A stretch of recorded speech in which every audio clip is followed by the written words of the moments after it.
Hello to all, welcome to our new video. In this video, we totally discover what is dimension and what are the questions comes in JEE and NEET exam from dimensions. So let's start with this video.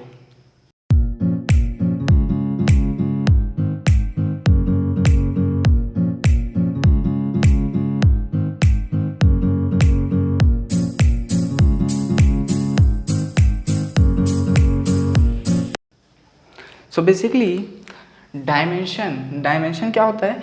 When a physical quantity written in terms of base quantity, then it contains some powers. Those powers of base quantity is called dimension.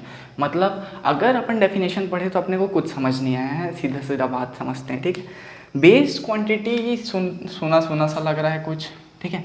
Base quantity क्या? वही मास, length, time, current, temperature, ये सब जो पहले अपन पिछले lecture में जो पढ़ चुके हैं 7 बेस क्वांटिटीज़, ये वो हैं। तो ये बेस क्वांटिटीज़, अगर मान लेते हैं कोई फिजिकल क्वांटिटी लेता हूँ मैं, फोर्स, ठीक है। फोर्स एक फिजिकल क्वांटिटी है। कैसे? क्योंकि इसके पास एक न्यूमेरिकल वैल्यू भी है और एक यूनिट भी है, ठीक है। तो फिर अपन इसको फिजिकल क्वांटिटी बोल सकते हैं। तो इस फिजिकल क्वांटिटी का मैं डायमेंशन निकालना चाहता हूँ। मेरे पास डायरेक्ट क्वेश्चन आया है, डायमेंशन ऑफ फोर्स, ठीक है। मेरे पास डायरेक्ट क्वेश्चन है डायमेंशन ऑफ फोर्स। अब देखो, फोर्स को अपन पहले बेस क्वांटिटी में कन्वर्ट करेंगे। कैसे कन्वर्ट करेंगे? फोर्स इज इक्वल्स टू होता है मास इनटू एक्सेलरेशन, और मास तो एक बेस क्वांटिटी हो गया। अब ये एक्सेलरेशन है, इसको अपन बेस क्वांटिटी में कन्वर्ट करेंगे। कैसे? तो ये मास तो मास का ही रहेगा, एक्सेलरेशन जो है वो वेलोसिटी बाय टाइम हो जाएगा। अब ये जो वेलोसिटी है, इसको भी अपन और बेस क्वांटिटी में, मतलब जब तक वो एकदम नीचे तक नहीं पहुंच जाता बेस क्वांटिटीज़ में, और वो डिवाइड ना हो सके या मल्टीप्लाई ना हो सके इसी टर्म से, ठीक है। तो वेलोसिटी है, अब वेलोसिटी का डिस्टेंस बाय टाइम होता है, तो mass into distance into 1 time का स्क्वायर हो जाएगा। जी हाँ, बिल्कुल हो जाएगा, ठीक है। Velocity is equal to distance by time, तो टाइम का स्क्वायर हो जाएगा ये। अब डायमेंशन कैसे निकालना है? देखो, तो ये हो जाएगा मास का पावर 1, मास का पावर 1, ठीक है, डिस्टेंस का पावर 1, डिस्टेंस का पावर 1, और टाइम का पावर -2। ये ऊपर चला जाएगा तो -2 हो जाएगा, तो टाइम का पावर हो जाएगा -2। तो अब इसको आंसर में कैसे लिखना है? What is the dimension of force? The dimension of force is 1 in mass, 1 in distance and -2 in time, ठीक है। ऐसे मतलब ये जो क्वांटिटी है यहाँ पे ऊपर में, ये बेस क्वांटिटीज़ के ऊपर में जो पावर है, इनको डायमेंशन कहा जाता है बेसिकली, ठीक है। तो मास का पावर 1, डिस्टेंस का पावर 1, टाइम का पावर -2, मतलब क्या हुआ? Dimension of force 1 in mass, 1 in distance, -2 in time, ठीक है। बहुत बढ़िया, बहुत सही। लेकिन अब आगे की एक और कहानी है। हमारे कन्वीनियंस के हिसाब से हम इसको बार बार मास, डिस्टेंस, टाइम ऐसा तो नहीं लिख सकते ना। तो हमारे कन्वीनियंस के लिए हमने इसको एक फॉर्म में कन्वर्ट किया। किस फॉर्म में? एल्जेब्रिक फॉर्म में कन्वर्ट करने के लिए हमने इन सब को, मास, डिस्टेंस, टाइम वगैरह को एक सिंबल दे दिया। कैसा सिंबल? जैसे कि हमने मास को दे दिया कैपिटल M का सिंबल, ठीक है। लेंथ को दे दिया, लेंथ या डिस्टेंस बोल लो, कैपिटल L का सिंबल, ठीक है। और टाइम को दे दिया कैपिटल T का सिंबल, ठीक है। और कौन सी क्वांटिटी होती है हमारी? टेम्परेचर, टेम्परेचर को दे दिया कैपिटल K, ठीक है। और कौन सी क्वांटिटी होती है हमारी? Mass, length, time, temperature, current, current को दे दिया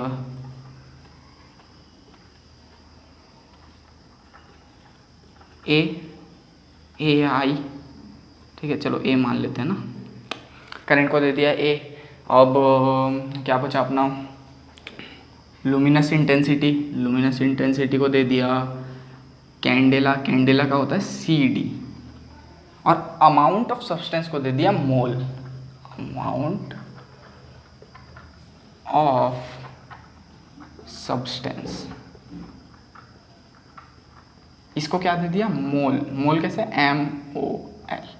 ठीक है, तो बेसिकली पूरे मैकेनिक्स में, मतलब पूरे 11 के हाफ पोर्शन में सिर्फ और सिर्फ मास, लेंथ और टाइम चलेगा। ठीक है, मैकेनिक्स में पूरा मास, लेंथ और टाइम चलता है। ये आता है मैकेनिक्स के बाहर जब अपन हीट पढ़ते हैं, टेम्परेचर। ठीक है, करंट 12th के पोर्शन में है। लुमिनस इंटेंसिटी ये रेयरली मिलेगा। ठीक है, अमाउंट ऑफ सब्सटेंस भी 12th के पोर्शन में मिल जाएगा।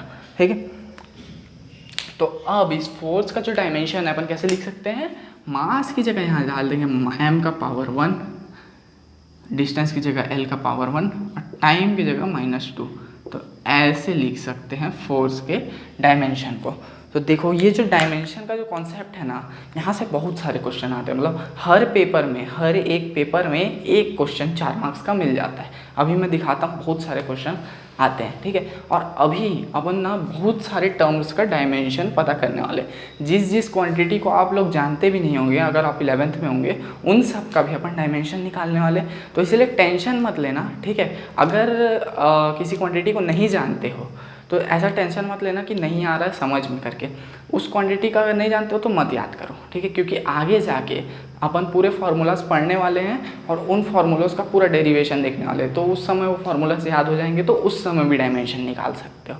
ठीक है, तो अगर अभी डायमेंशन समझ नहीं आता है, मैं अभी बहुत सारे लिखने वाला हूँ लाइन से 50-55। ठीक है, अगर समझ में नहीं आता है कोई भी टर्म तो टेंशन में मत आना बस, है ना। 11th वाले जल्दी से टेंशन में आ जाते हैं, नहीं आ रहा समझ में करके। ठीक है, तो अब हम देखने वाले हैं, अभी अपन डायमेंशन पढ़े हैं और अब उन टर्म्स के बारे में बात करने वाले हैं जिनका कोई डायमेंशन नहीं होता है। ठीक है, कौन कौन से वो टर्म्स हैं। ठीक है, सबसे पहला टर्म है कोई भी अगर नंबर होगा 5, 8, 10, 9 अप टू इन्फिनिटी, अगर कोई भी नंबर होता है, न्यूमेरिकल वैल्यू होता है, तो उसका जो डायमेंशन है वो नहीं होता है। 0, L0, T0। डायमेंशन सिर्फ किस चीज़ का होता है, फिजिकल क्वांटिटीज़ का डायमेंशन होता है ना। ठीक है, दूसरी बात, अगर कोई भी ट्रिग्नोमेट्रिक फंक्शन है जैसे sine theta, cos theta, tan theta और वो जो बाकी 3 है वो, तो इनका भी जो डायमेंशन है वो होता है 0, no dimension, dimensionless quantities, wasteless, dimensionless. ठीक है, तीसरा चीज़ क्या, जो लॉग वाले टर्म्स है उनका भी डायमेंशन नहीं होता है।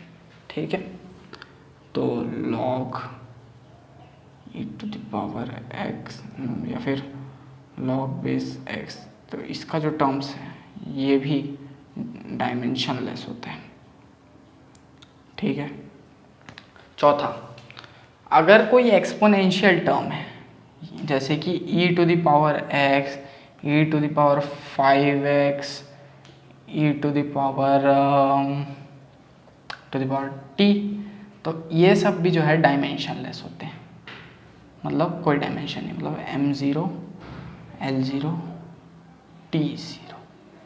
ठीक है, क्या क्या चीज़ हो गया, न्यूमेरिकल नंबर्स का नहीं होता है, sine theta, cos theta, tan theta का नहीं होता है, लॉग x का नहीं होता है, e⁻x का नहीं होता है, और एक चीज़ होती है पांचवा जिसको बोलते हैं पाई। ठीक है, क्योंकि ये भी एक नंबर होता है 3.14, इसी कारण से इसका भी जो डायमेंशन है वो नहीं होता है। डायमेंशन सिर्फ फिजिकल क्वांटिटीज़ का होता है। क्या बोला मैंने, डायमेंशन सिर्फ फिजिकल क्वांटिटीज़ का होता है, इन सब चीज़ों का डायमेंशन नहीं होता है। ठीक है, तो अब जो है इन सब चीज़ों का डायमेंशन देखते हैं अपन।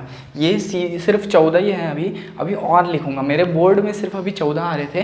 ठीक है, अभी 3-4 बार और ऐसे ही लिखते जाऊंगा, बहुत सारे हैं लेकिन सबको याद नहीं करना है आपको। ठीक है, जो जो मेन है उसमें मैं टिक मार दूंगा, किस किस को याद रखना है ना।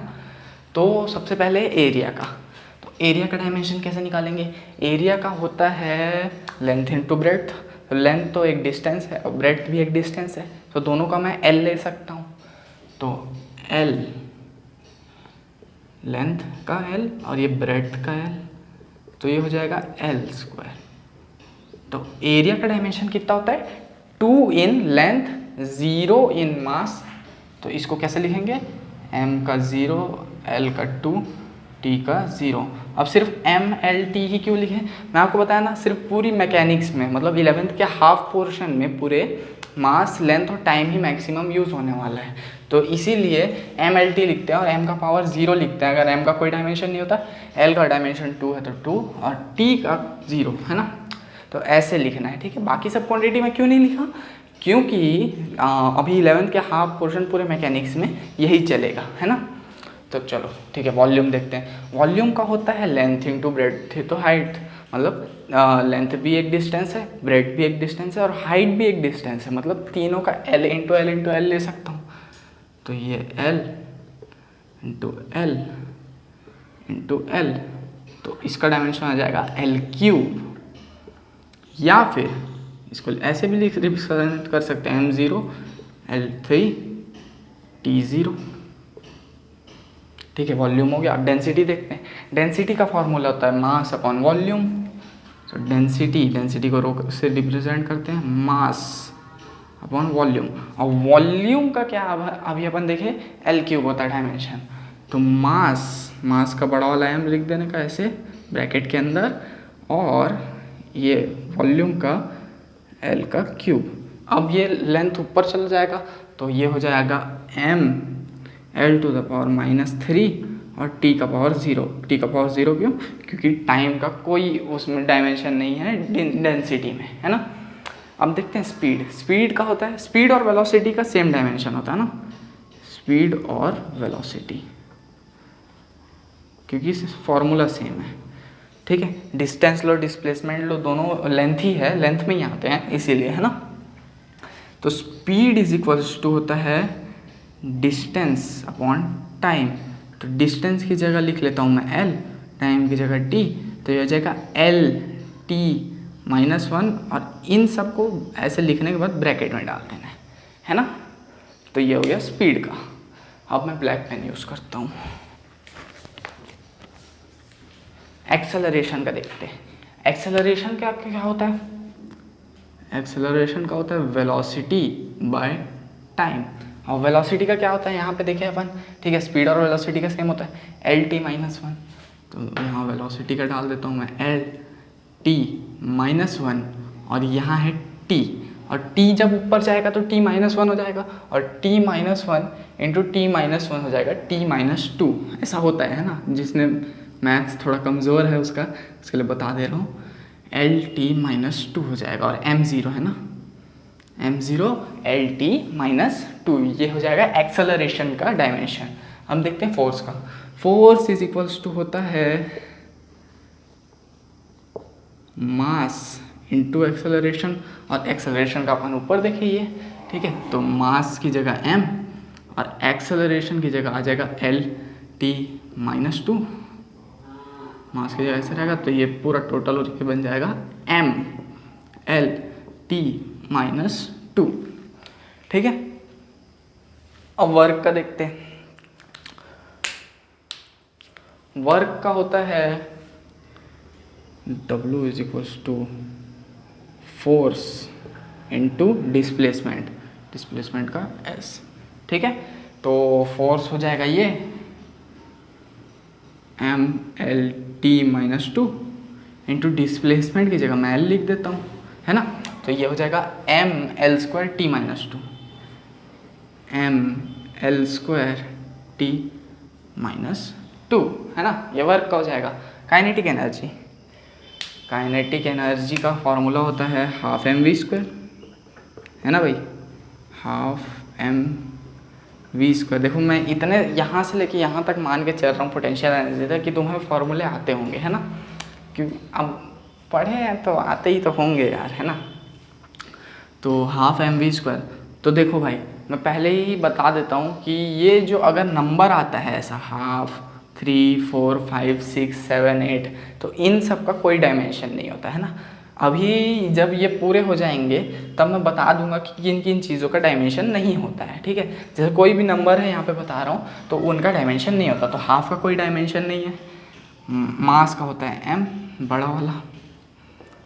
वेलोसिटी का क्या होता है, कहाँ गया वेलोसिटी, वेलोसिटी हाँ स्पीड LT-1, LT-1। अब वेलोसिटी के ऊपर यहाँ पे लगा है स्क्वायर और वेलोसिटी का डायमेंशन होता है LT-1। अब यहाँ पे स्क्वायर लगा है तो यहाँ भी अपने को स्क्वायर लगाना पड़ेगा, है ना। क्लियर बात। तो ये हो जाएगा m l का स्क्वायर और t का -2। t का -2 क्यों होगा, t का -1 था यहाँ पे और स्क्वायर हुआ, -1 का स्क्वायर, -1 × 2 कितना हो जाएगा -2, है ना। तो ये काइनेटिक एनर्जी का हो जाएगा। अब देखते हैं पोटेंशियल एनर्जी का। पोटेंशियल एनर्जी का फॉर्मूला होता है mgh।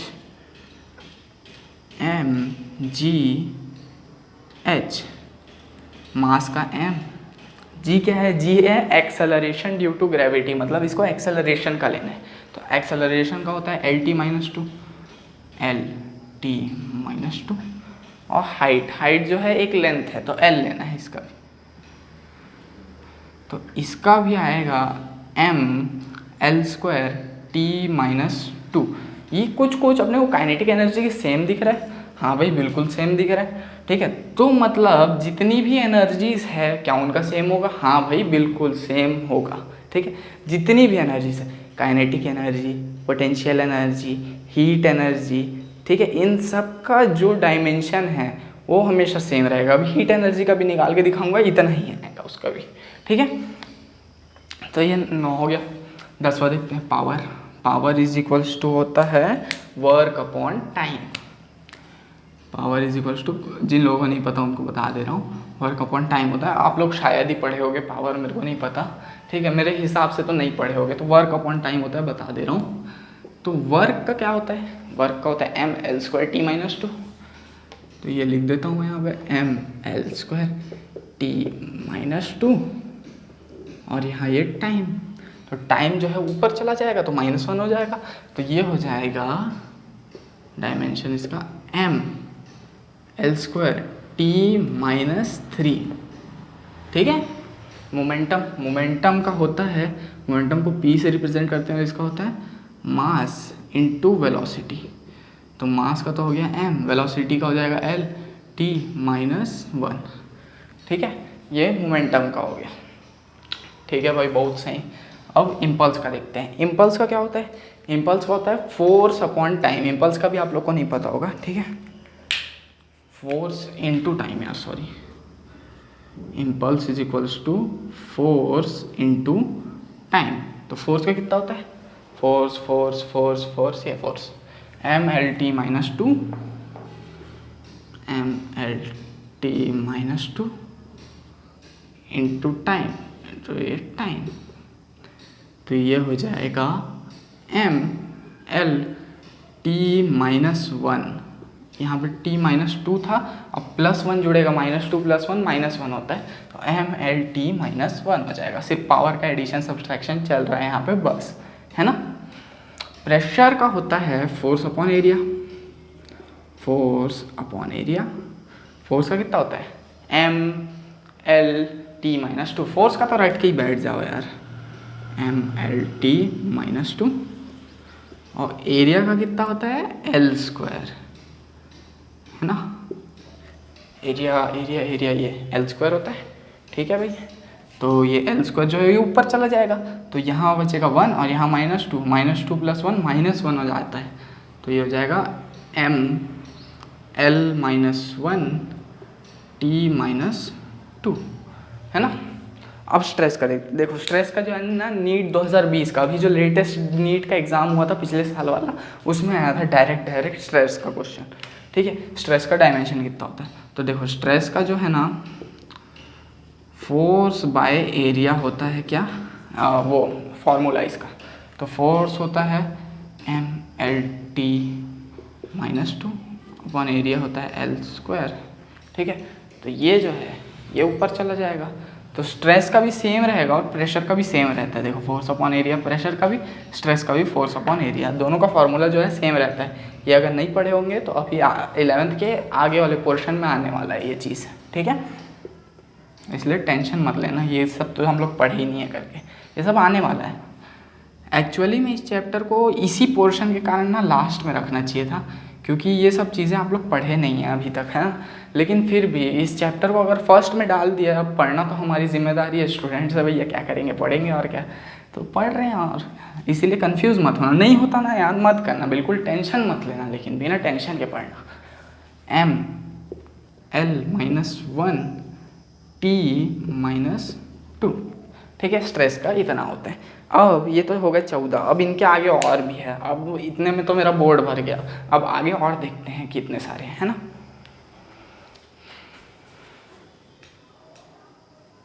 तो अब देखते हैं यार जो बचे हुए थे, अपन उस 14 के आगे कंटिन्यू करने वाले हैं, ठीक है। तो अगला होता है 15वां स्ट्रेन, ठीक है। ये आप 11th में ही पढ़ेंगे और अभी तक अभी पढ़े नहीं है। तो स्ट्रेन का फॉर्मूला मैं बता देता हूँ, डेल्टा L बाय L, मतलब change in length bye original length. और इसका जो है कोई डायमेंशन नहीं होता। अब आप लोग बोलोगे हैं डायमेंशन कैसे नहीं होता, ये देखो क्या होता है, ये भी लेंथ, तो इसके लिए भी L लिख देते हैं, चेंज इन लेंथ है लेकिन लेंथ है ना, और ये भी लेंथ है, इसी के लिए भी L लिख देते हैं। तो ये हो जाता है M0 L0 T0, ये कट जाता है लेंथ से लेंथ। लो, तो ये जो क्वांटिटी है ये डायमेंशन लेस हो जाती है, ठीक है। यहाँ पे मैं लाइन खींच देता हूँ, इसी बना के सब में लाइन खींच देता हूँ, ठीक है। यंग्स मॉड्यूलस ऑफ इलास्टिसिटी, देखो यंग्स मॉड्यूलस ऑफ इलास्टिसिटी भी 11th में है, आगे है। इसका भी फॉर्मूला मैं बता देता हूँ, इसको y से रिप्रेजेंट करते हैं और इसका फॉर्मूला होता है स्ट्रेस। अभी स्ट्रेस पढ़े थे अपन थोड़ी देर पहले, स्ट्रेस अपॉन स्ट्रेन। तो स्ट्रेन जो है, स्ट्रेन का तो कोई डायमेंशन नहीं होता, तो अपने को लेना है बेसिकली स्ट्रेस का डायमेंशन। और स्ट्रेस का होता है फोर्स अपॉन एरिया। तो इसका डायमेंशन जो है वो स्ट्रेस के इक्वल आ जाएगा।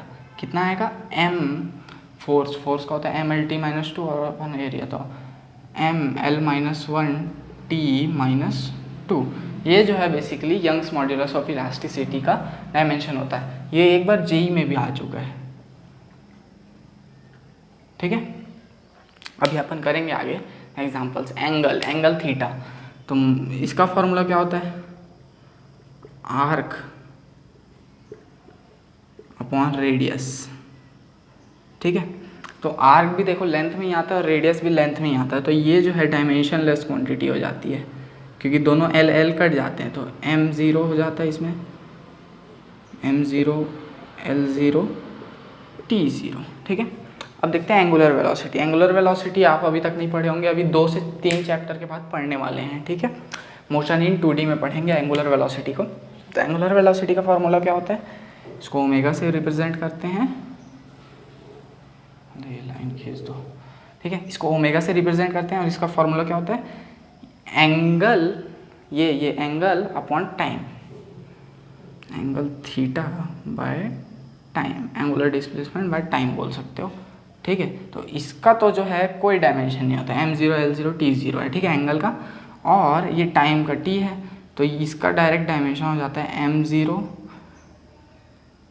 T-1 L0, ठीक है। अब देखते हैं एंगुलर एक्सेलरेशन का। एंगुलर एक्सेलरेशन का फॉर्मूला होता है angular velocity by time. Alpha मतलब angular acceleration is equals to angular velocity, मतलब ये वाला टर्म, ये सब आप लोग आगे पढ़ेंगे अपॉन टाइम। अगर कुछ समझ में नहीं आ रहा है तो बस ऐसे ही देखते जाओ कि कैसे कैसे मैं निकाल रहा हूँ, है ना, किस किस फॉर्मूले से। कुछ समझ नहीं आ रहा, इसको याद करने की ज़रूरत नहीं है, आगे जाके याद हो ही जाएगा। लेकिन क्यों बता रहा हूँ मैं यहाँ पे, क्योंकि ये इस चैप्टर का हिस्सा है इसलिए, ठीक है। तो alpha is equals to omega by T हो जाएगा। तो ओमेगा क्या है, ओमेगा है टाइम इनवर्स, और नीचे टाइम है, ये ऊपर चला जाएगा तो T⁻⁻² हो जाएगा। तो इसका जो है डायमेंशन हो जाएगा M0 L0 T-2, ठीक है। ये हो जाएगा एंगुलर एक्सेलरेशन का। अब देखते हैं टॉर्क का। टॉर्क का फॉर्मूला होता है फोर्स इनटू परपेंडिकुलर डिस्टेंस। ये जो है आप 11वीं में पढ़ेंगे, अभी बीच में मिडिल में, ठीक है। Torque is equals to force into perpendicular distance, मतलब डिस्टेंस ही है बोल सकते हो, ठीक है। तो फोर्स का होता है mL/t-2, ठीक है। और परपेंडिकुलर डिस्टेंस मतलब L है, लेंथ है, तो ये लेंथ, ठीक है। तो ये हो जाएगा इसका डायमेंशन mL²t-2, ठीक है। ये टॉर्क का डायमेंशन। मोमेंट ऑफ इनर्शिया का देखते हैं आप। मोमेंट ऑफ इनर्शिया का फॉर्मूला क्या होता है? मास इनटू परपेंडिकुलर डिस्टेंस का स्क्वायर। मास देखो, मोमेंट ऑफ इनर्शिया का होता है मास इनटू परपेंडिकुलर डिस्टेंस का स्क्वायर। ये सब फार्मूला आप अभी 11th में पढ़ने वाले हो, है ना। इसीलिए नो टेंशन, मत लो टेंशन, बिल्कुल मत, याद ही मत करना, बस देख लो ऐसे स्किप कर करके, कोई दिक्कत नहीं।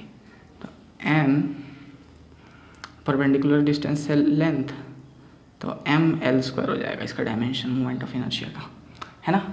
फ्रीक्वेंसी का फार्मूला होता है, ये आप 12th में पढ़ोगे, ठीक है। फ्रीक्वेंसी का फार्मूला होता है 1/टाइम टेकन, तो ये हो जाएगा T−1।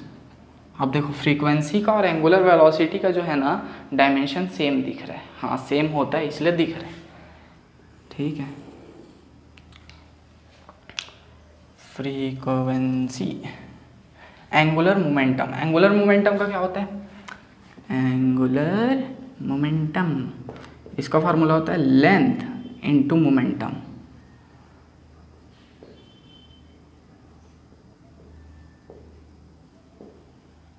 मोमेंटम का क्या होता है? मास इनटू वेलोसिटी, तो mL/t-1 और ये लेंथ, तो इसका हो जाता है mL²t-1, ये एंगुलर मोमेंटम का हो जाता है। अब देखते हैं प्लांक्स कांस्टेंट का। प्लांक्स कांस्टेंट भी अभी 11वीं में आखिरी में पढ़ोगे तुम लोग, ठीक है, या फिर 12वीं में आखिरी में पढ़ोगे यार, सॉरी, ठीक है। तो इसका फॉर्मूला होता है E=h/ν। तो ये जो h है ना, ये प्लांक्स कांस्टेंट होता है। तो E क्या है? एनर्जी है, और ये न्यू क्या है? फ्रीक्वेंसी। ये फ्रीक्वेंसी कहाँ गया? ये वाला फ्रीक्वेंसी है। तो h हो जाएगा E/ν, मतलब E फ्रीक्वेंसी। तो एनर्जी का होता है 12mv², ठीक है। तो ये हो जाएगा mL²t-2 अपॉन फ्रीक्वेंसी का होता है t-1। तो ये t-1 ऊपर जाएगा तो हो जाएगा t, तो ये t-2 है और ये t+1 हो जाएगा तो t-1 हो जाएगा। तो इसका आ जाएगा mL²t-1। ये है प्लांक्स कांस्टेंट का डायमेंशन। ये जो चीज़ है ये एडवांस में आ चुका है, ये एडवांस है प्लांक्स कांस्टेंट का। डायरेक्ट तो नहीं आया था लेकिन इनडायरेक्ट आया था।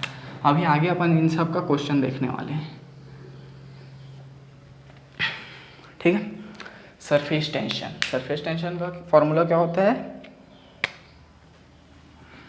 Surface tension force per unit length होता है इसका, क्या बोलते हैं फॉर्मूला। तो फोर्स का डायमेंशन क्या होता है? मास इनटू एक्सेलरेशन से mL/t-2 अपॉन लेंथ का L। तो ये L ऊपर चल जाएगा और L से L कट जाएगा, तो ये हो जाएगा mL0t-2। ये सरफेस टेंशन का हो जाएगा, ठीक है। स्प्रिंग कांस्टेंट देखो F होता है K/x, ये भी 11th में पढ़ोगे आगे। तो ये जो K है ये स्प्रिंग कांस्टेंट कहलाता है। तो K हो जाएगा, यहाँ पे बॉर्डर डाल दो भैया, K होता है F/x। तो फोर्स क्या है? फोर्स अभी देखे mL/t-2, ठीक है। तो सरफेस टेंशन ये mL/t-2 और x क्या है? डिस्टेंस होता है x, तो इसको भी लेंथ में ही लेंगे तो L। तो इसका डायमेंशन फॉर्मूला हो जाएगा mL0t-2, ठीक है। तो स्प्रिंग कांस्टेंट और सरफेस टेंशन का जो डायमेंशन है वो सेम है ना, दिख रहा है। इलेक्ट्रिक करंट, देखो इलेक्ट्रिक करंट तो खुद में अपने में ही डायमेंशन है, अभी बताया था ना 60 ठोक अपने mass, length, time, electric current, amount of substance, temperature, luminous intensity, ठीक है। तो इसमें जो है इलेक्ट्रिक करंट का डायरेक्ट ले लिया जाता है ए, तो इसका जो डायमेंशन होता है m0, l0, t0 a। ये कब पढ़ोगे, ये 11वीं, ये 12वीं में है ना, और ये 10th में भी पढ़े होगे करंट। 10th तो पढ़े ही नहीं है, लॉकडाउन लगा था बोल दो। इलेक्ट्रिक चार्ज को इसके टर्म्स में निकालना है, तो Q इज इक्वल्स टू होता है I इंटू टी। आई क्या है, इलेक्ट्रिक करंट, तो ये इसका पूरा डायमेंशन इंटू टाइम, तो इसको बोल सकते हो A T, m0, l0, a1 और t टू द पावर 1। तो इतना हो गया, ये हो गया इलेक्ट्रिक चार्ज का। अब और आगे बात करते हैं यार, ठीक है। अभी बहुत सारे हैं, है ना, इतने में काम थोड़ी चलेगा, अभी बहुत 50-55 है, ठीक। देखते हैं आगे। तो अब देखते हैं बचे हुए जो आगे के हैं उन सबको, ठीक है। उन सब में सबसे पहले इलेक्ट्रिक पोटेंशियल। तो इलेक्ट्रिक पोटेंशियल शायद आप पढ़ चुके होंगे क्लास 10th में, ठीक है। तो इलेक्ट्रिक पोटेंशियल कैसा रहता है, V potential is equals to W/Q होता है इसका, ठीक है। तो W का क्या होता है, फोर्स इंटू डिस्प्लेसमेंट, मतलब m l² T-2 upon Q का क्या होता है A इंटू टी। अभी अपन देखे थे, क्योंकि चार्ज का A और T होता है, ठीक है। तो ये ऊपर हो जाएगा, तो इसका इलेक्ट्रिक पोटेंशियल का आ जाएगा ml² T-3 कैसे, ये T ऊपर चला जाएगा और A इनवर्स, ठीक है। ये डायमेंशन होता है इलेक्ट्रिक पोटेंशियल का। अब रेजिस्टेंस का देखते हैं, तो V इज इक्वल्स टू होता है I इंटू आर, तो R is equals to V/I। तो V का क्या है ये, तो V का ये है ml³ T-3 सॉरी हाँ l² T-3 A inverse upon I का क्या होता है A। तो ये जो A है ये ऊपर चला जाएगा, तो ये A टू द पावर -2 हो जाएगा। तो इसका जो डायमेंशन आएगा वो ml² T-3 A to the power -2, ये आ जाएगा रेजिस्टेंस का डायमेंशन, ठीक है। अब देखते हैं coefficient of viscosity. Coefficient of viscosity अपन आगे पढ़ने वाले हैं, ठीक है, लेकिन इसका फॉर्मूला क्या होता है, F is equals to F, अच्छे से लिखो,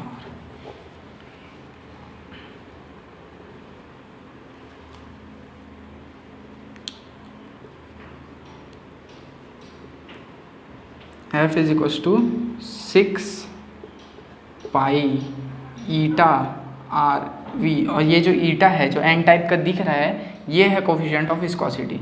तो ईटा का फॉर्मूला हो जाएगा F/6 पाई RV। तो देखो 6 तो एक नंबर है और पाई 3.14 ये भी एक नंबर ही है, ठीक है। तो इन दोनों का डायमेंशन नहीं होगा, नहीं लिया जाएगा, R और V का लिया जाएगा। तो फोर्स का क्या होता है mL/T-2 अपॉन R का होता है L और V का होता है L/T-1, ठीक है। तो अब इसको सॉल्व करते हैं, इसको हटा देते हैं, इसको सॉल्व करते हैं आगे। तो इसका जो है डायमेंशन कितना आएगा, L ऊपर चला जाएगा, ये L² ऊपर चला जाएगा, तो यहाँ आएगा L² ऊपर, तो मतलब L टू द पावर -1, ठीक है। और ये T ऊपर चला जाएगा तो +1 हो जाएगा, तो T टू द पावर -1 हो जाएगा ये। तो ये जो है ये कोफिशिएंट ऑफ विस्कोसिटी का है, ठीक है। अब यूनिवर्सल ग्रेविटेशनल कांस्टेंट का भी देखना था, उसका कहाँ पे देखे हैं, चलो पहले इसका देख लेते हैं, उसको अगले वाले में कर लेंगे, ठीक है। टेम्परेचर का क्या होता है K, सिर्फ K, ठीक है, क्योंकि ये खुद एक बेस क्वांटिटी है। तो m0, l0, t0 K क्या केल्विन से K लिया है टेम्परेचर का, सिर्फ K होता है, ठीक है। अब देखते हैं स्पेसिफिक हीट। स्पेसिफिक हीट का फॉर्मूला होता है Q/m∆T, ठीक है। तो ये S is equals to Q upon, recording हो रहा है कि नहीं यार, हो रहा है। तो S इज इक्वल्स टू क्या होता है, Q upon M delta T, ठीक है। तो Q क्या है, हीट एनर्जी है, और हीट एनर्जी बोले तो सब एनर्जी एक जैसे होते हैं, तो हाफ एम वी स्क्वायर से कैलकुलेट कर सकते हैं इसको भी। तो ये हो जाएगा M L square T minus two upon M क्या है, मास है यहाँ पे, तो ये मास, और ये डेल्टा टी क्या है यहाँ पे डेल्टा टी जो है टेम्परेचर को रिप्रेजेंट कर रहा है, टाइम को नहीं, ठीक है। यहाँ पे कंफ्यूज मत होना। तो यहाँ पे डेल्टा टी की जगह डाल देंगे के, ये यहाँ पे के, ठीक है। तो इसका जो डायमेंशन है वो कितना हो जाएगा, m टू द पावर 0 हो जाएगा, क्योंकि m से m कट जाएगा, ठीक है।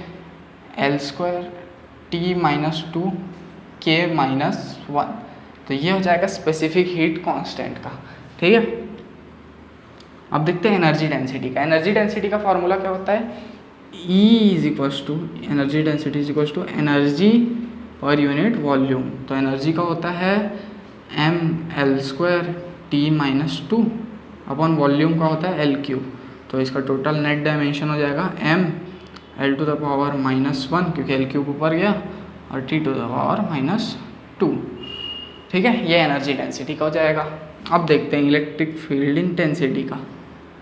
इलेक्ट्रिक फील्ड इंटेंसिटी, तो इसका फॉर्मूला होता है E is equals to F by Q, इसको आप पढ़ोगे 12th में, है ना। तो फोर्स क्या होता है, फोर्स होता है mass into M L T minus two upon Q, Q is equals to I T, मतलब ए इंटू टी। तो ये टी ऊपर जाएगा -3, तो ये हो जाएगा इसका net M L T -3 A -1, ये। अब देखते हैं कैपेसिटेंस का। Capacitance Q is equals to C V होता है, और C is equals to capacitance, तो C is equals to Q by V ले लो, ठीक है। तो Q क्या होता है, C is equals to Q का क्या होता है, ये होता है A into T upon V का क्या होता है, V का पोटेंशियल का ये M L square T -3 A -1, T -3 A -1, ये जो होता है कैपेसिटेंस का होता है। तो इसको ऊपर ले जाओ तो सब गेम पलट जाएगा, और इसका नेट कैपेसिटेंस क्या आएगा, M inverse L to the power -2, -3 का +3 हो जाएगा, तो टी टू द पावर 4 हो जाएगा, और ए, ये आएगा कैपेसिटेंस का, ठीक है। यहाँ पे अपन डाल देते हैं ब्लॉकेज, ठीक है। तो ये जो है कैपेसिटेंस का हो जाएगा। अब देखते हैं बोल्ट्जमैन कांस्टेंट का। बोल्ट्जमैन कांस्टेंट भी आगे आने वाला टर्म है एक। तो इसका फॉर्मूला क्या होता है, P V is equals to K T, और के जो है वो बोल्ट्जमैन कांस्टेंट है, तो के इज इक्वल्स टू हो जाएगा पी वी बाय टी, ठीक है। तो P क्या है, प्रेशर, प्रेशर का होता है force upon area, K is equals to pressure का M एल टी -2, तो M L inverse T -2 P V जो है वेलोसिटी नहीं है, V जो है वॉल्यूम है, तो इसका L क्यूब, T क्या है, टेम्परेचर है, टेम्परेचर का क्या लेंगे K, ठीक है। तो K ऊपर चल जाएगा, और ये हो जाएगा इसका नेट डायमेंशन कितना होगा, रेड से लिख देता हूँ। इसका नेट डायमेंशन कहाँ लिखूँ,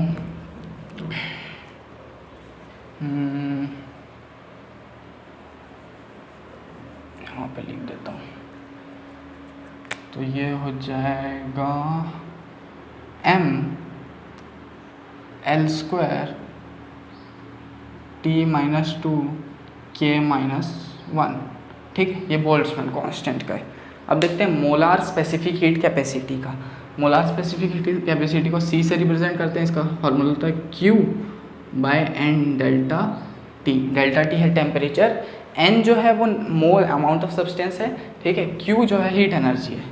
तो C is equals to M L square T -2 upon N क्या है, मोल, तो ये मोल में लिखेंगे इसको, अमाउंट ऑफ सब्सटेंस को मोल में लिखते हैं, टी क्या है टेम्परेचर मतलब के, और इसका नेट कितना हो जाएगा mL² T-2 मोल का पावर -1 और के का पावर -1।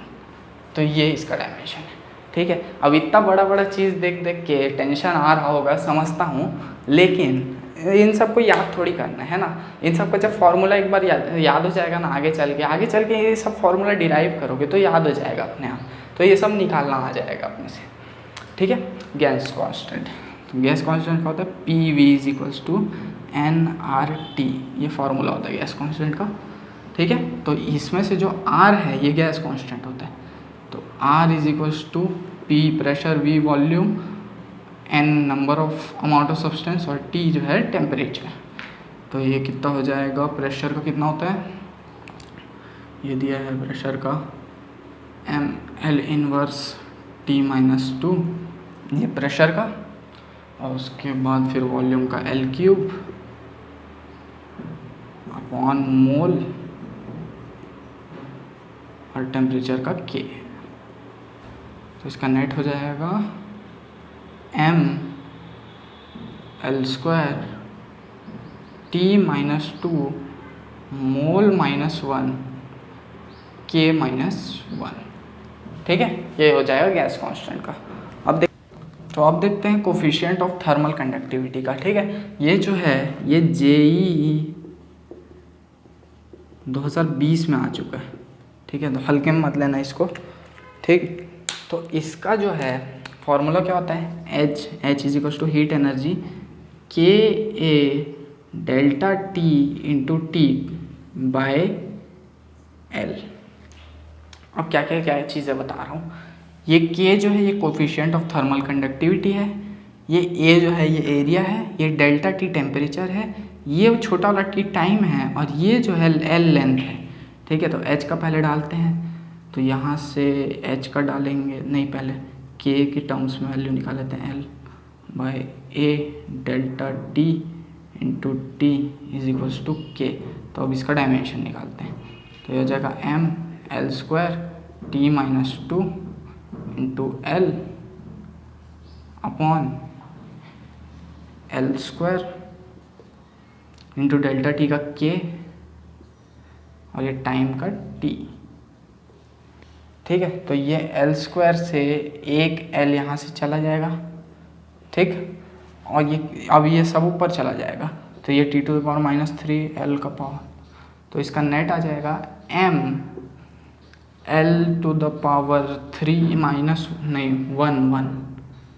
L⁻1, क्योंकि ये 2 है और ये -1 तो 1 हो जाएगा, T⁻³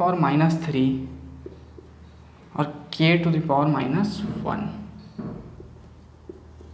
इतना बढ़िया क्वेश्चन आया था जेई में, जिसको ये फॉर्मूला नहीं आता होगा वो इसको बना ही नहीं पाएगा, है ना।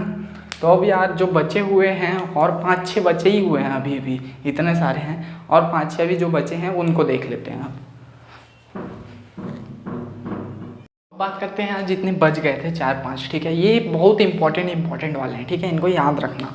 तो सबसे पहले देखते हैं वीन्स कांस्टेंट, वी है यार, ये एल नहीं, वीन्स कांस्टेंट जो है उसका वैल्यू होता है लैम्डा × T। ये लैम्डा क्या है, ये लैम्डा है वेवलेंथ, और ये जो T है ये टेम्परेचर है, ठीक है। तो यहाँ पे लैम्डा वेवलेंथ है तो L लेंगे, इसका टेम्परेचर T है मतलब इसका K लेंगे, तो इसका हो जाएगा डायमेंशन L और K, L⁻1 K⁻1। अब स्टीफन्स कांस्टेंट को ऐसे सिग्मा से डिनोट किया जाता है, ठीक है, = होता है PeAT⁴। अब क्या चीज़ है वो देखते हैं, ठीक है। सॉरी उल्टा लिखा गया यार, ये पी अरे यार दूसरा मार्कर है क्या, कौन गया दूसरा मार्कर,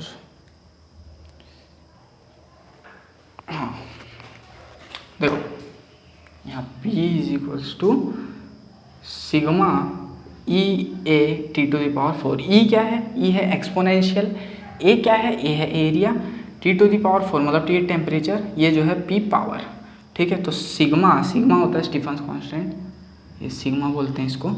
तो सिग्मा इज इक्वल्स टू हो जाएगा P upon E A T to the power 4।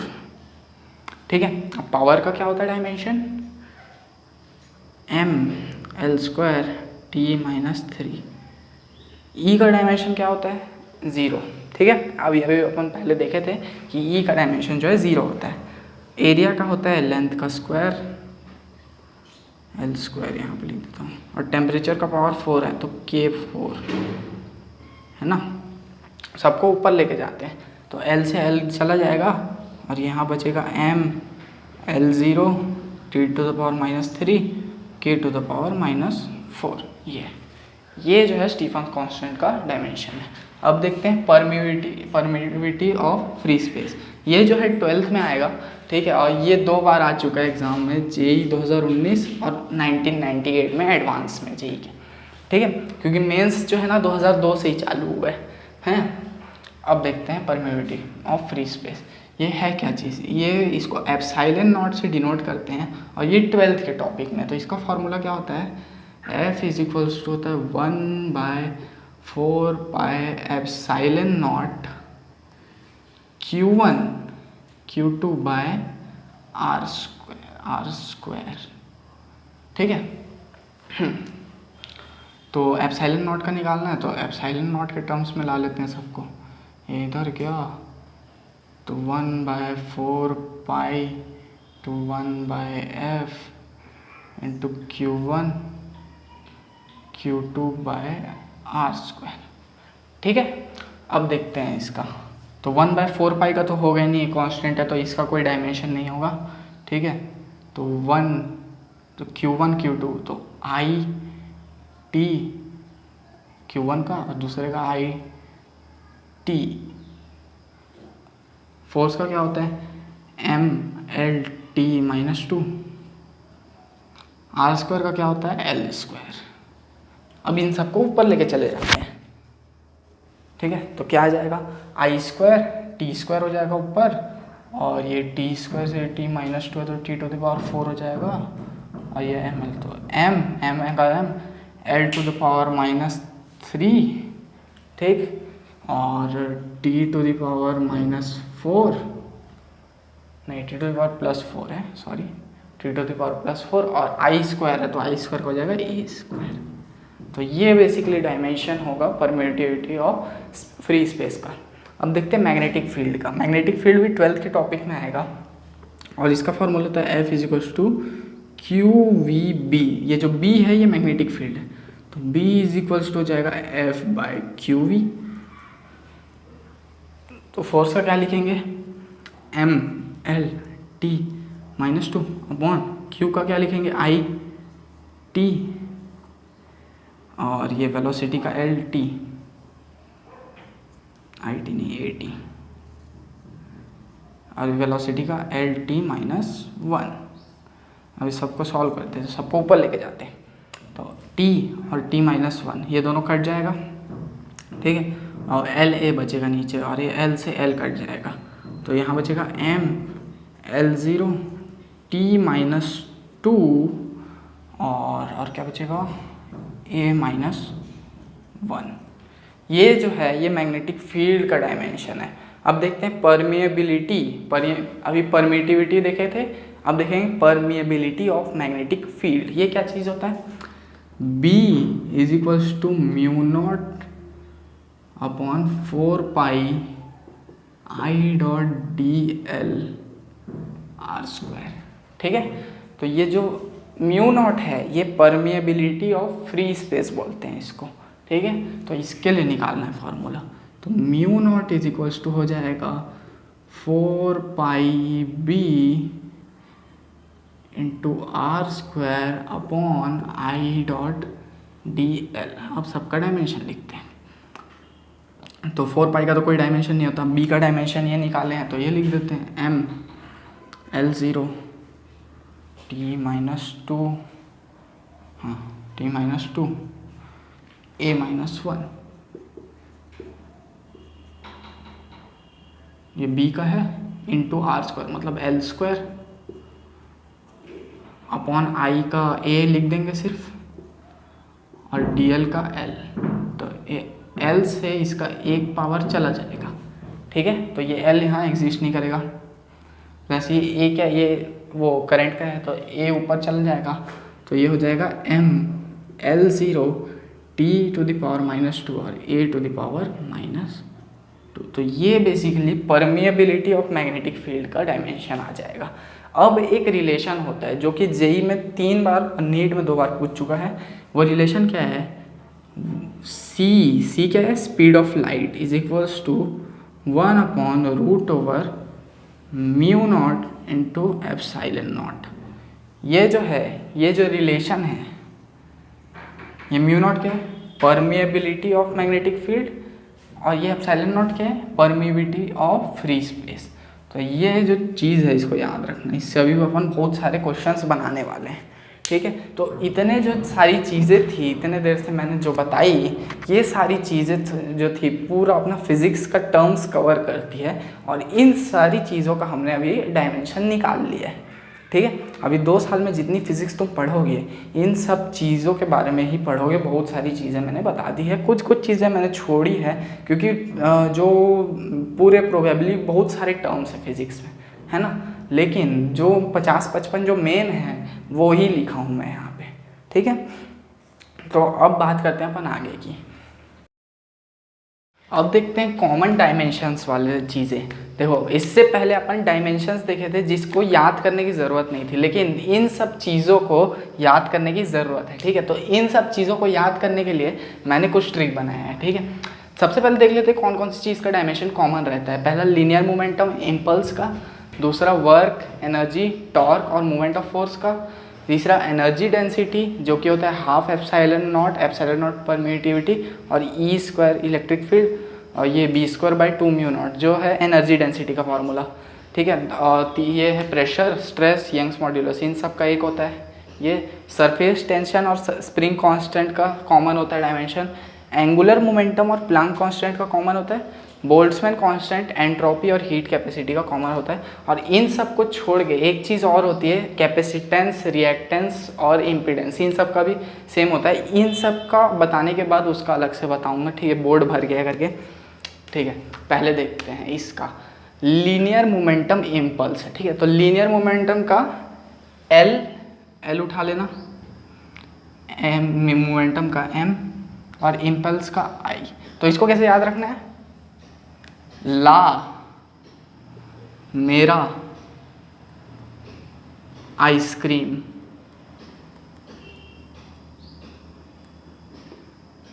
ठीक है। तो ला मेरा आइसक्रीम एक वर्ड याद रख लोगे तो ला से L निकल जाएगा, मेरा से M निकल जाएगा और आइसक्रीम से I निकल जाएगा। तो L M एक जगह डाल देना, लीनियर मोमेंटम, और I से इम्पल्स आ जाएगा।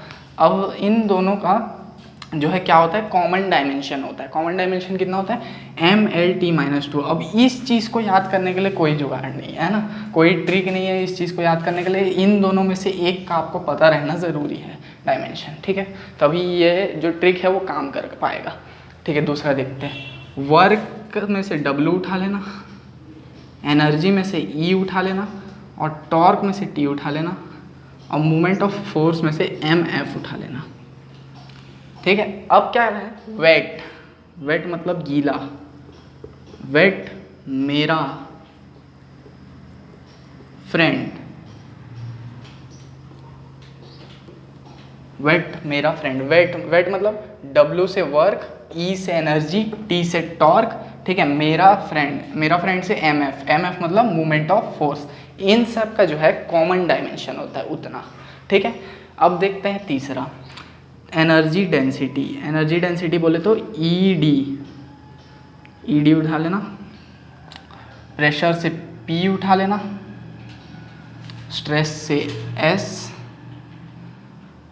यंग्स मॉड्यूलस से YM, ठीक है। अब इसका क्या जुगाड़ है, इधर किसी होटल की बात चल रही है, ठीक है। इधर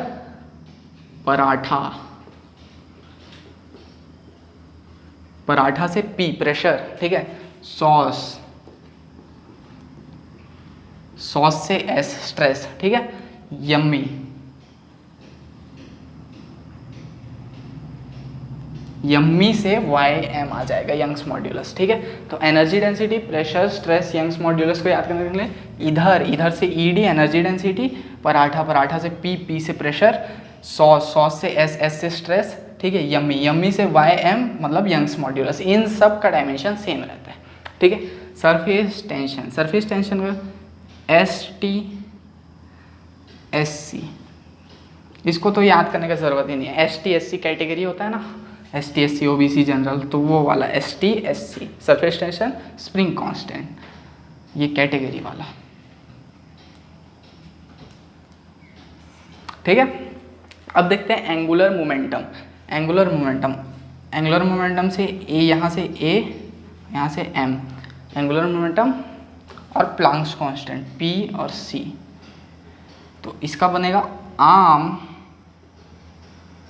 पक गए,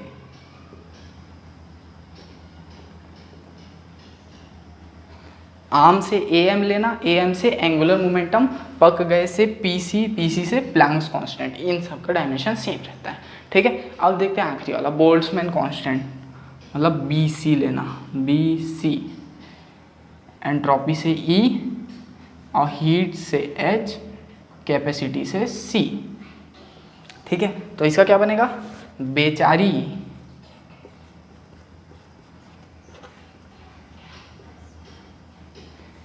ईशा हक्सल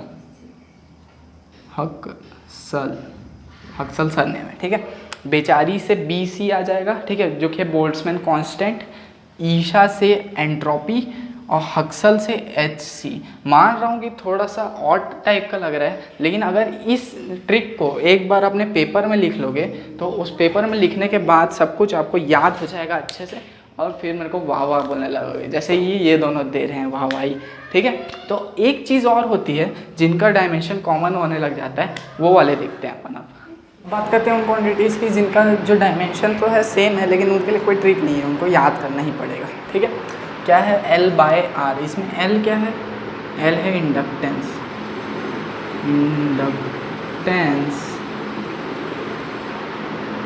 R है रेजिस्टेंस,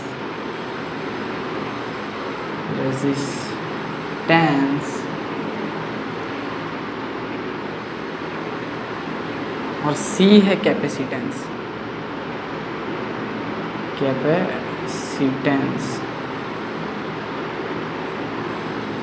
ठीक है, ये जो टर्म्स है ये सब 12th में है, लेकिन क्वेश्चन से इनमें से अभी डायमेंशन में से आते हैं। इन सब का जो डायमेंशन होता है वो कितना होता है, M0 L0 T, सिर्फ टाइम का डायमेंशन होता है इनके पास। और frequency is equals to frequency का डायमेंशन और 1/√LC का डायमेंशन जो है वो भी सेम रहता है, कितना, T इनवर्स। ठीक है, तो ये जो दो चीज़ें हैं, ये वाली चीज़ें, इसको याद रखे रहना, क्योंकि ये क्वेश्चंस आ भी चुके हैं एग्जाम में, इसीलिए बताया हूँ इसको, नहीं वरना नहीं बताता मैं, जो चीज़ें आती हैं वही बताता हूँ। ठीक है, तो L/R√LC और RC का डायमेंशन होता है टाइम, और फ्रीक्वेंसी और 1/√LC का होता है टाइम का इनवर्स। ठीक है, अब अपन ना क्वेश्चंस देखते हैं। ठीक है, जेईई और नीट में जो आ चुके हैं डायमेंशन से रिलेटेड, कॉमन डायमेंशन से रिलेटेड, वो वाले क्वेश्चंस।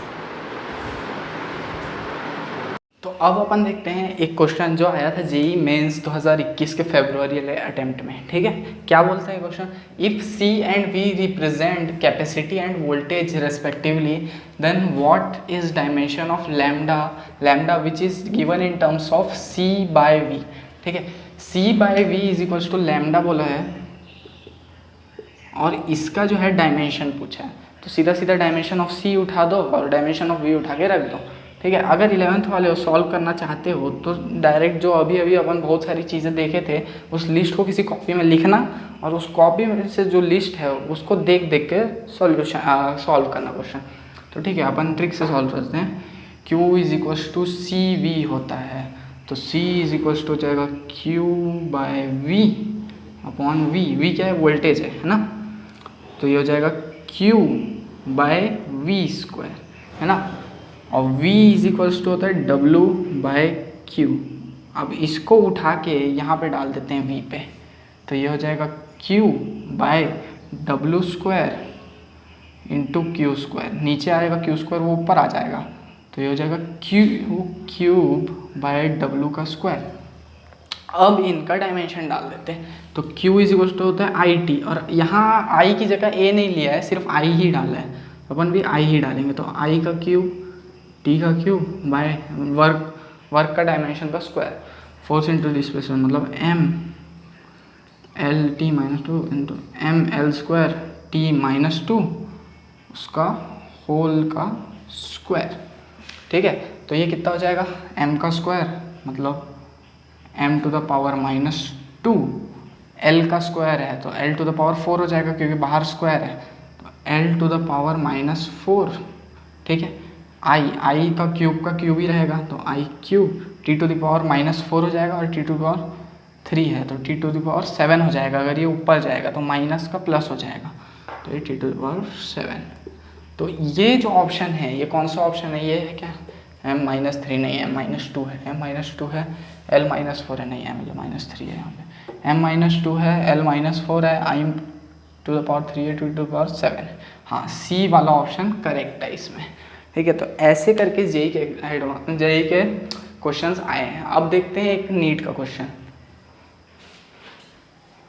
देखते हैं नीट 2013 का एक क्वेश्चन। ठीक है, इसमें क्या बोलते हैं, pair of quantities having same dimension.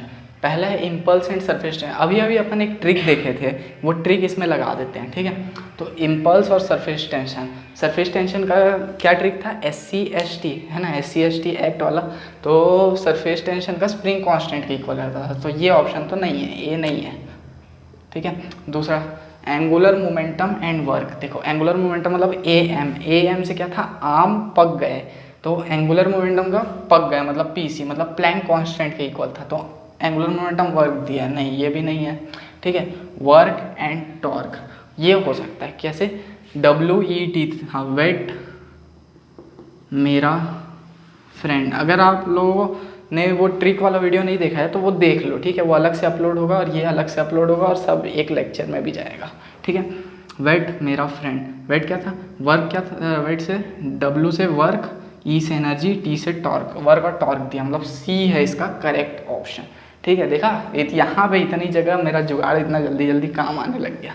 ठीक है, Young's modulus energy, YM energy, नहीं ये नहीं है, ये इसका क्या जुगाड़ था, इसका जुगाड़ था यहाँ सॉस पराठा इतना यम्मी से YM था, जो कि नहीं है, एनर्जी नहीं है इसके साथ। ठीक है, तो सी वाला ऑप्शन है इसका। इसको कैसे सॉल्व किया अपन, ट्रिक से सॉल्व किया अपने। तो अब देखते हैं यहाँ जेईई एडवांस का ये 2013 का क्वेश्चन। ठीक है, ये क्या बोलता है, मैच करना है किसका डायमेंशन कौन सा है। ठीक है, तो ठीक है भाई, अपन निकालते हैं सबका। तो सबसे पहले देखते हैं बोल्ट्जमैन कांस्टेंट का, बोल्ट्जमैन कांस्टेंट का क्या बोलते हैं, PV is equals to KT या फिर E is equals to KT, ये होता है इसका क्या बोलते हैं फॉर्मूला। तो E क्या है, एनर्जी, T टेम्परेचर, तो K is equals to E/T हो जाएगा, तो क्या हो जाएगा mv/m/L² T-2 और K-1 कैसे, टेम्परेचर का K ऊपर आ जाएगा। तो ये कौन सा ऑप्शन है, देखो mL² T-2 K-1। ठीक है, तो बोल्ट्जमैन कांस्टेंट का ये मैच हुआ। ठीक है, पहला हो गया। दूसरा देखते हैं। ठीक है, दूसरा क्या है, कोफिशिएंट ऑफ विस्कोसिटी। देखो F इज इक्वल्स टू होता है 6 पाई ईटा RV, और ईटा जो है कोफिशिएंट ऑफ विस्कोसिटी होता है, तो F/R इंटू V हो जाएगा ये। ठीक है, बिल्कुल हो जाएगा। R क्या है, डिस्टेंस, V क्या है, वेलोसिटी, लगा देते हैं तुरंत। तो फोर्स का क्या होता है, मास इंटू एक्सेलरेशन, मतलब mL/T-2 फोर्स का, R का L और वेलोसिटी का LT-1। ठीक है, तो ये नीचे L² हो जाएगा, मान लेते ये L से ये L कट जाएगा। ठीक है, तो ये L ऊपर आ जाएगा, तो ये हो जाएगा M, L ऊपर, तो L इनवर्स T⁻⁻1 है तो ऊपर आएगा प्लस हो जाएगा, तो t -1 हो जाएगा, -2 था, -2 से -1 कम हुआ ना, तो ml-1 t-1 कौन सा है ये, सेकंड वाला ऑप्शन ये देते हैं। ठीक है, तीसरा देखते हैं, तीसरा क्या दिया, प्लांक्स कांस्टेंट। तो E इज इक्वल्स टू होता है h न्यू, और h क्या है, प्लांक्स कांस्टेंट, तो h is equals to E by nu. Nu क्या है, फ्रीक्वेंसी है, फ्रीक्वेंसी।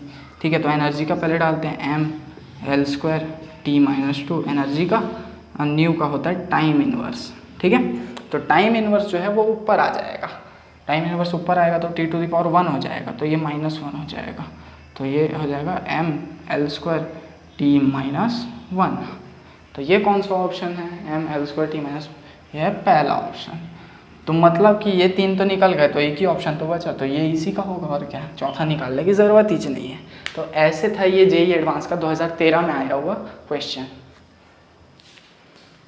देखते हैं यार जेईई मेंस का 2021 में आया हुआ फरवरी का क्वेश्चन। ठीक है, ये क्वेश्चन क्या बोलता है, the work done by gas molecule in an isolated system is given by W, यहाँ पे फिर से लिख दिया, W is equals to alpha beta square e⁻⁻x² by KT alpha. ठीक है, x distance, t temperature, k Boltzmann constant, x alpha और beta constant है। ठीक है, तो डायमेंशन ऑफ बीटा क्या होगा, बीटा का डायमेंशन क्या होगा, ये 4 ऑप्शन दिए।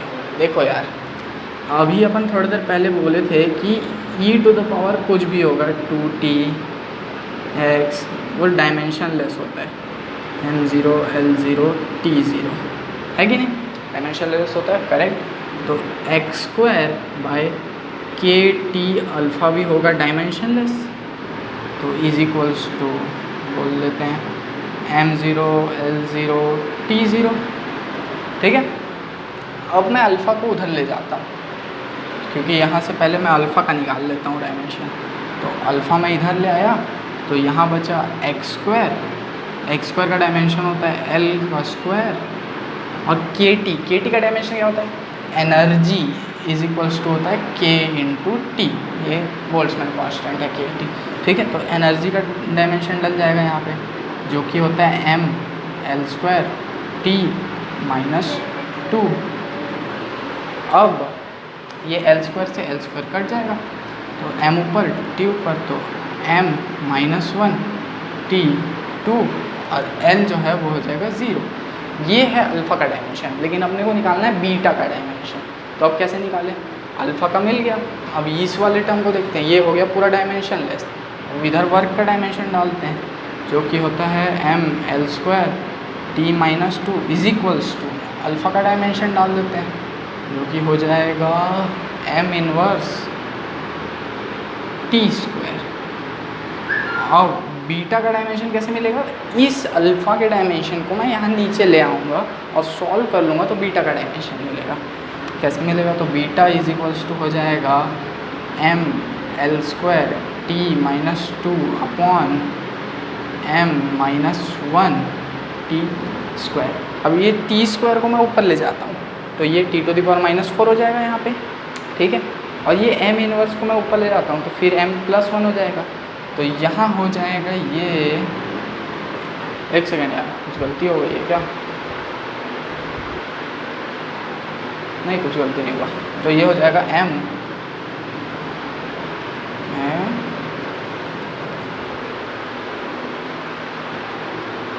तो यहाँ था बीटा, एक्चुअली में यहाँ बीटा का स्क्वायर है ना, मैं लगाना भूल गया, ये अल्फ़ा बीटा का स्क्वायर है, यहाँ बीटा का स्क्वायर, तो बीटा का स्क्वायर कितना हो जाएगा, m² l² t⁻⁻4। तो बीटा का डायमेंशन क्या आएगा, m l t⁻⁻2, जो कि है m l t⁻⁻2, जो कि c है ये।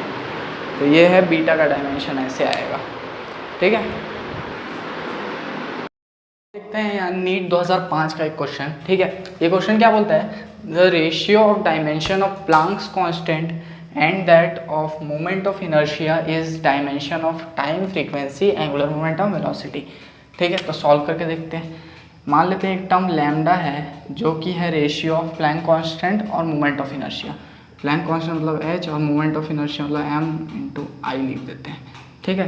तो प्लैंक कांस्टेंट h का होता है E is equals to H nu, nu मतलब फ्रीक्वेंसी, तो h is equals to E by nu, nu मतलब फ्रीक्वेंसी, ये m l square t minus two energy का, फ्रीक्वेंसी का t माइनस वन, ये ऊपर जाएगा तो t प्लस वन हो जाएगा, तो ये हो जाएगा m l square t plus one, तो minus two plus one minus one, तो ये हो गया प्लैंक्स कांस्टेंट का। और मोमेंट ऑफ इनर्शिया का होता है m l स्क्वायर, ठीक है। तो h कहाँ गया, ये m l square t minus one by m l square, तो ये से ये कट जाएगा, तो t इनवर्स बचा। मतलब इन दोनों का रेशियो जो है t इनवर्स का फ्रीक्वेंसी होता है, फ्रीक्वेंसी का डायमेंशन है t इनवर्स, तो t इनवर्स आ रहा है इन दोनों के रेशियो में, तो फ्रीक्वेंसी है इसका आंसर, ठीक है। अगला देखते हैं। तो अब देखते हैं यहाँ जेईई मेंस 2020 का क्वेश्चन। ये क्या बोलता है, amount of solar energy received on earth surface per unit area per unit time is defined as solar constant, dimension of solar constant is. Solar constant को डिफाइन कैसे किया है कि energy per unit area per unit time, ठीक है। तो energy per unit area per unit time और इस सोलर कांस्टेंट का जो है डायमेंशन पूछा है। तो एनर्जी का डायमेंशन होता है m l square t minus two upon area का डायमेंशन होता है l स्क्वायर और टाइम का डायमेंशन होता है t। तो l स्क्वायर से ये l स्क्वायर चला जाएगा, ठीक है, t ऊपर आ जाएगा तो माइनस थ्री हो जाएगा, तो ये बचेगा m l zero t minus three. कौन सा ऑप्शन है ये बी वाला ऑप्शन है। तो ये आया था जेईई मेंस 2020 में। तो इसी के साथ यार ये वीडियो अपन रैप अप करते हैं और मिलेंगे अपन अपने अगले लेक्चर में। नीचे डीपीपी का लिंक दिया हुआ है, उसमें सारे प्रीवियस ईयर नीट और जेईई के मिले हुए हैं, ठीक है। नीट का अलग डीपीपी है, जेईई का अलग डीपीपी है, उस डीपीपी को जाके सॉल्व करो अभी के अभी करना, और ठीक है। चलो मिलते हैं अगले वीडियो पे।